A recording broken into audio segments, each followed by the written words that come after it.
never gets old. Los síntomas más notorios de la esquizofrenia, como son las alucinaciones y los delirios, casi nunca aparecen en la infancia.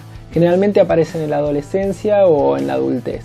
Aparece de forma sorpresiva y sorprende a sus familiares y seres queridos. Antes de la aparición de los síntomas, las personas con esquizofrenia se veían sanas desde el punto de vista de la salud mental, pero algo produjo un cambio. Por este motivo solemos preguntarnos qué es lo que desencadenó el trastorno. ¿Es la esquizofrenia un trastorno que se hereda o es producto del ambiente? ¿Las personas esquizofrénicas estuvieron predestinadas desde la concepción a sufrir esta enfermedad o nacieron completamente sanas y fue el ambiente lo que las enfermó?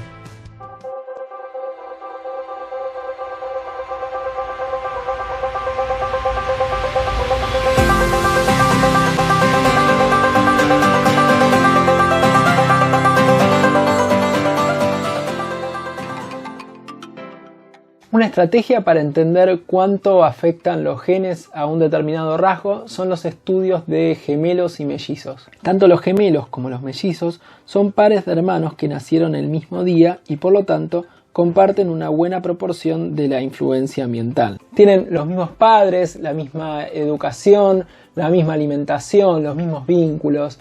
Por supuesto no le pasan exactamente las mismas cosas, pero el ambiente es bastante parecido. En cuanto a lo genético, los gemelos tienen prácticamente el mismo ADN, como si fueran clones.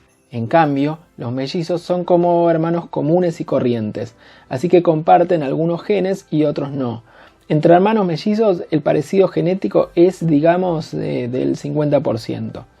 Lo que vamos a estudiar en este caso es cuál es la probabilidad de que un hermano sea esquizofrénico si el otro lo es. Esto se llama concordancia. A ver, vamos a plantear dos hipótesis y vamos a hacer las predicciones correspondientes a cada una de esas hipótesis. Hipótesis 1. La esquizofrenia es un trastorno absolutamente determinado por la herencia. Si esta hipótesis fuera cierta, tendríamos que observar que la concordancia de los gemelos es del 100%. O sea, si una persona es esquizofrénica, su hermano gemelo también lo será. En cambio, para los mellizos habrá una concordancia de aproximadamente un 50%. Hipótesis 2. La esquizofrenia es un trastorno producto del ambiente. La herencia nada tiene que ver. En este caso es difícil predecir cuál sería la concordancia para gemelos y mellizos, pero debería ser igual en ambos casos, porque el hecho de que los gemelos compartan más genes, en ese caso no debería influir demasiado. Antes de ver los datos hay que aclarar que los análisis que se hacen para este tipo de estudios son un poco más complejos de lo que vamos a analizar acá. Y que el funcionamiento de la genética que estamos asumiendo está bastante simplificado con respecto a cómo funcionan los genes en realidad. Ahora sí vamos a ver algunos datos.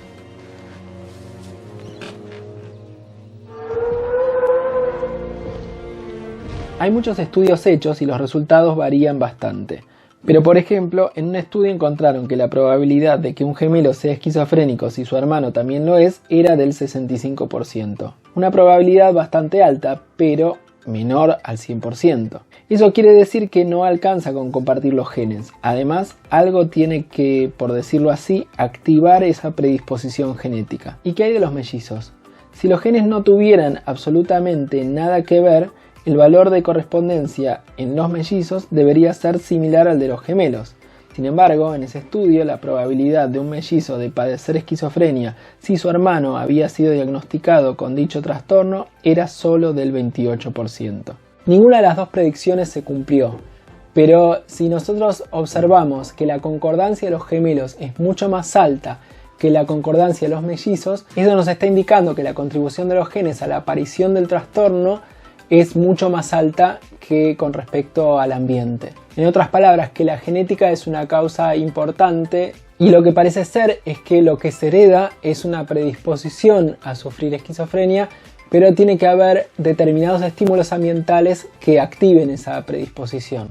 En otro estudio muy interesante, los investigadores se dedicaron a estudiar qué pasaba en los casos de mellizos y gemelos discordantes, o sea, en los casos en donde uno de los hermanos tenía un trastorno esquizofrénico y el otro de los hermanos no. En el caso de los gemelos, la probabilidad de que el hijo del gemelo esquizofrénico también fuera esquizofrénico era de casi un 17%. Pero lo mismo ocurría con los hijos de su hermano que no había tenido el brote esquizofrénico, pero que tenía exactamente los mismos genes. En cambio, para los mellizos los resultados eran bien distintos. El mellizo esquizofrénico tenía una probabilidad del 17% de tener un hijo esquizofrénico, mientras que su hermano no esquizofrénico solo un 2%. Ambos gemelos tenían los genes que predisponen a padecer la esquizofrenia, porque recordemos que los gemelos tienen exactamente los mismos genes. Por alguna razón, en uno de ellos esa predisposición se activó, mientras que en el otro se mantuvo latente. Pero cuando pasaron sus genes a la siguiente generación, la probabilidad de desarrollar el trastorno era la misma, tanto para los hijos de uno como para los hijos del otro. En cambio, para los mellizos, el hermano que no desarrollaba el trastorno era mayormente porque no había recibido de sus padres los genes que predisponen a la enfermedad. Por eso tampoco los transmitió a la siguiente generación.